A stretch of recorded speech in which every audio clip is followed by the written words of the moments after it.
वर्ष का अज्ञातवास होना है। तो ये 12 वर्ष के वनवास के लिए महाराज ये द्रौपदी सहित पहुंचे हैं पांचों भैया, और धीरे धीरे धीरे धीरे धीरे धीरे इन्होंने 12 वर्ष व्यतीत किए हैं महाराज। कांडल वन में इन्होंने 12 वर्ष व्यतीत किए हैं। इसके बाद 1 वर्ष की समस्या थी, 1 वर्ष कहाँ व्यतीत हो अज्ञातवास का, क्योंकि अगर पांचों भैयाओं में से किसी को भी पहचान लिया जाता तो पुनः 12 वर्ष का वनवास होता। तो इन्होंने अपने वेश बदले हैं और ये राजा विराट की नगरी में पहुंचे हैं।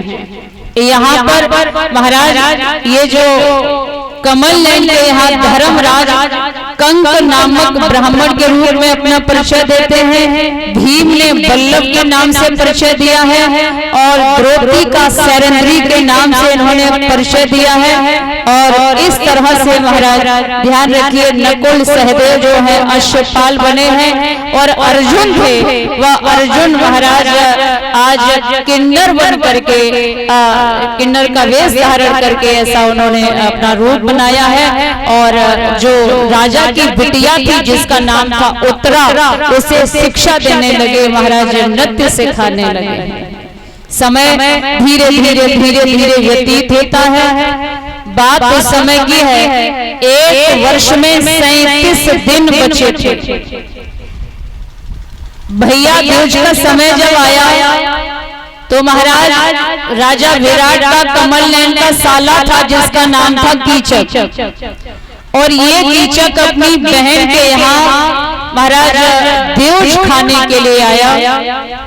तो जब दासी की सुंदरता को देखा, माने द्रौपदी की सुंदरता को जब देखा, द्रौपदी का हाथ पकड़ करके कुछ कहना चाहा।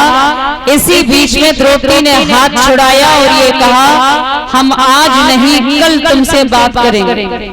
ध्यान रखना भैया, समय को जब आपको टालना हो और आपको ये लगे कि ये व्यक्ति अच्छा नहीं है और वो आपके साथ कहीं न कहीं बदतमीजी कर रहा है, तो एक बहुत सुंदर बात लिखी है, उस समय लिखी है भागवत में, जब कंस अपनी बहन देवकी को मारने वाला था, तब यहाँ वसुदेव ने उनसे ये कहा है कि तुम्हारी बहन है, इसे मारो नहीं भैया।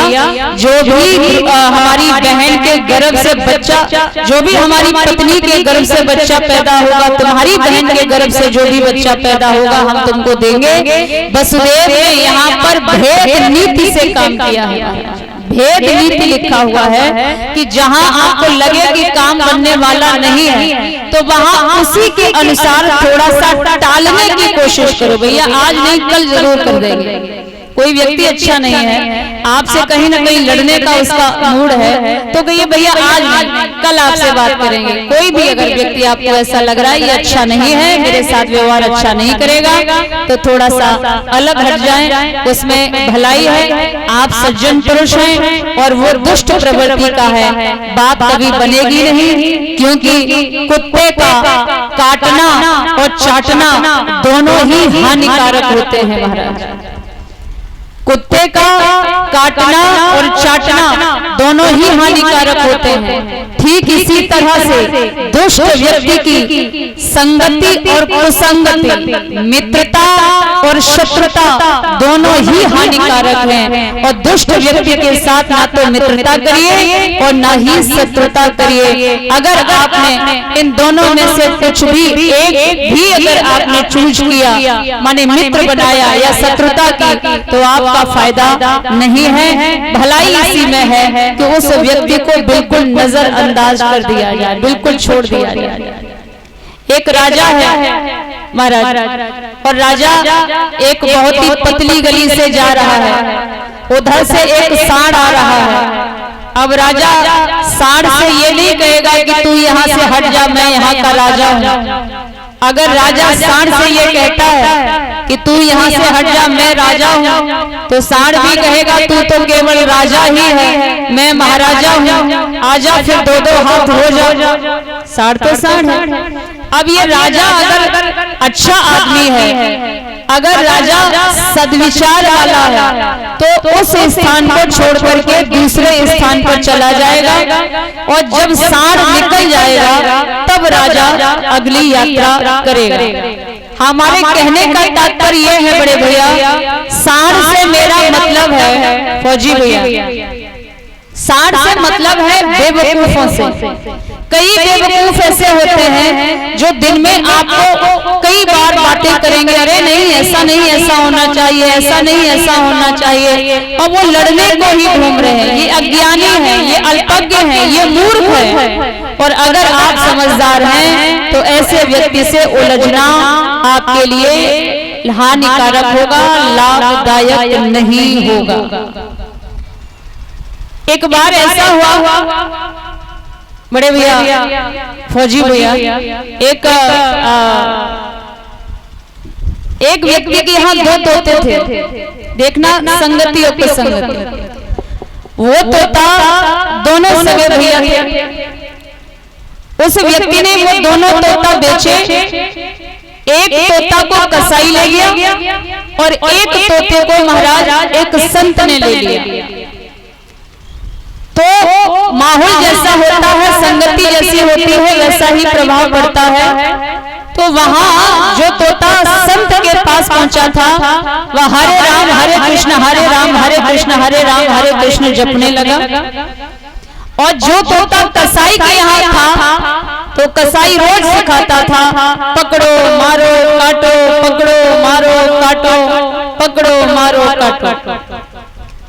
एक दिन ऐसा हुआ महाराज, संत ने विचार किया कि हमारे ऊपर वृद्धावस्था है, हमारा मृत्यु का समय नजदीक है, ये तोता हमारे बिना मर जाएगा, ये तोता किसको दिया जाए। अचानक से महाराज उस आश्रम के सामने से एक व्यक्ति निकलता है।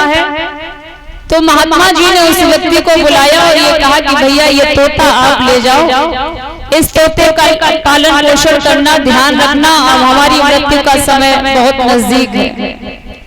इसी बीच में महाराज होता क्या है, जिस व्यक्ति ने वो तोता खरीदा वो कोई और नहीं, वही कसाई है जिसने दूसरा तोता खरीदा था।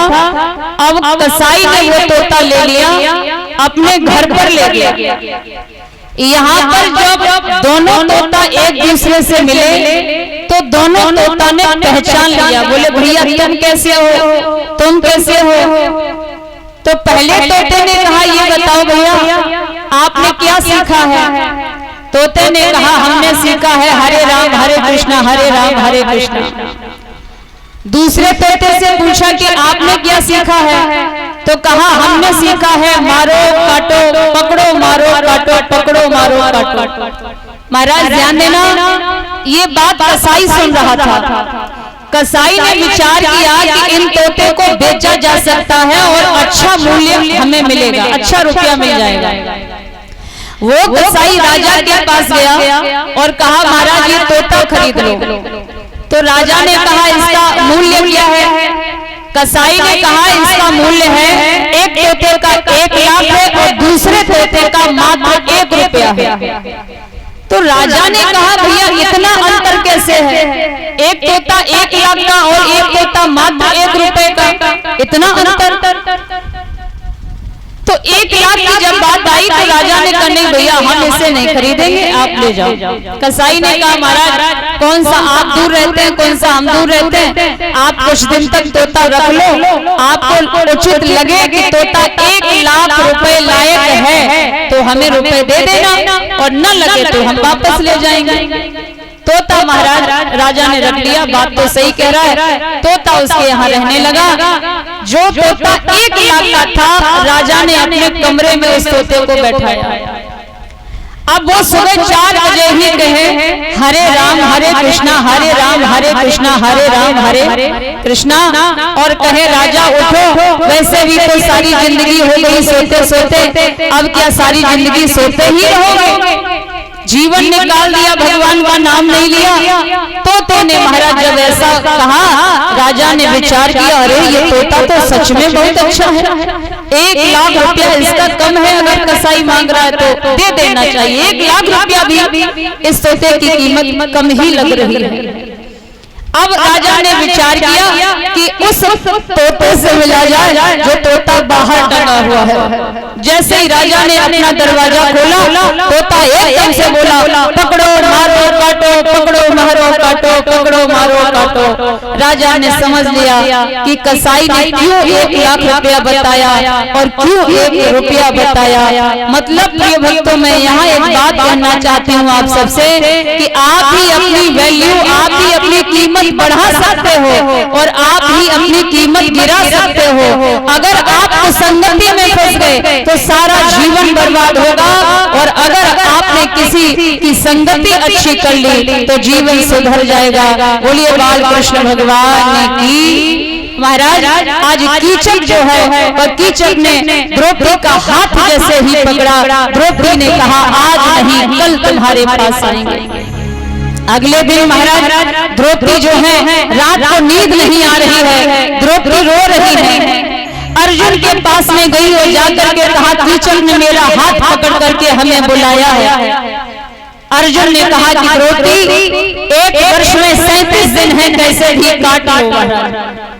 यही बात युधिष्ठिर ने कही, यही बात नकुल सहदेव ने कही, लेकिन भीम बोले कि द्रौपदी परेशान नहीं हो, कल तुम नहीं मैं जाऊंगा।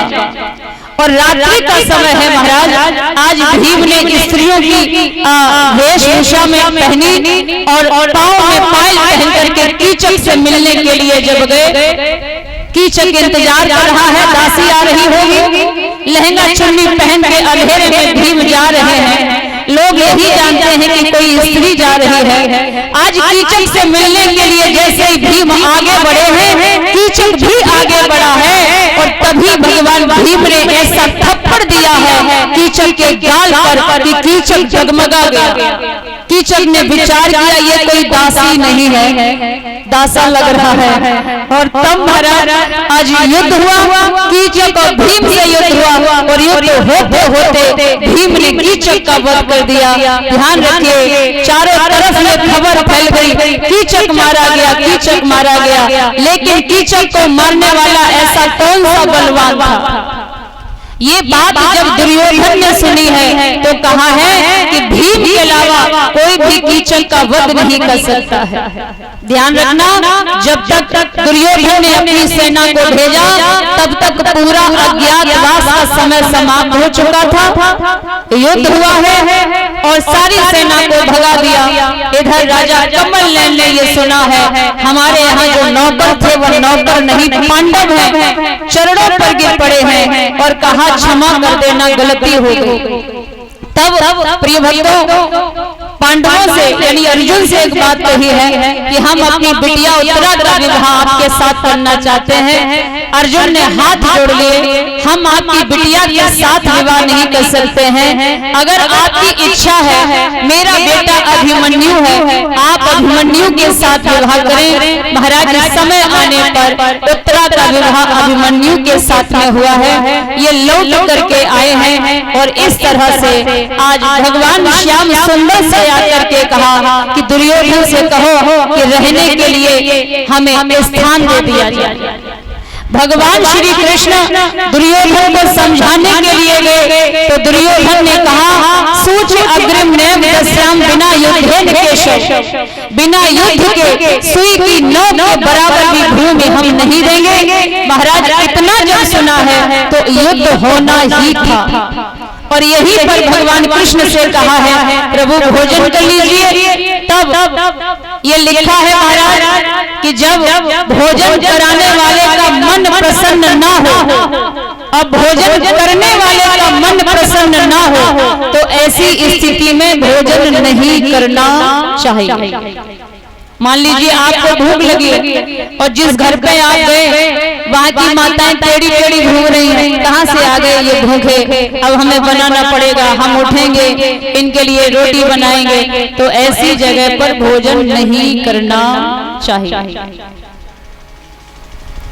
वैसे भैया आज का समय बदल गया है, कहीं रात में अगर अंधेरा हो गया है, रुकना भी है किसी जगह पे तो होटल में खाना पीना खा के जाना, क्योंकि अब वो समय नहीं है कि रात में उठ के तुम्हारे लिए भोजन बनाया जाए। माताएं खुद ही अपने लिए आलस कर लेती हैं तो दूसरों की तो बात क्या कहें। पर मैं कहना चाहूंगी मैया, भागवत में ऐसा लिखा है, जो व्यक्ति आपके दरवाजे पर आता है उसे सबसे पहले भोजन की पूछें, भोजन की भी न पूछ पाए तो पानी की पूछें, पानी की भी न पूछ पाए तो बैठने के लिए कहें, और बैठने के लिए भी अगर ना कह पाए तो थोड़ा सा मुस्कुरा दें, और अगर मुस्कुरा भी ना पाए तो थोड़े से पानी में डूब के मर जाए।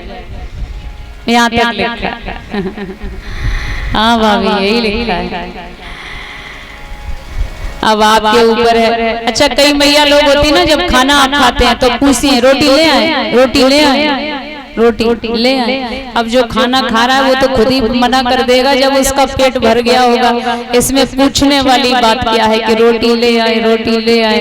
और जब तुमसे ये पूछी जाए कि रोटी ले आए तो समझ लो या तो आटा खत्म है या फिर रोटी खत्म। समझ रहे हो? पहले ही कह दो। अरे एक जगह हम फंसे, मात्र 2 रोटी रख दी और 2 रोटी रखने के बाद रोटी भी बहुत छोटी छोटी रहे, पतली पतली रहे। अब बिटिया रहे खाना रख रही थी, बिटिया ने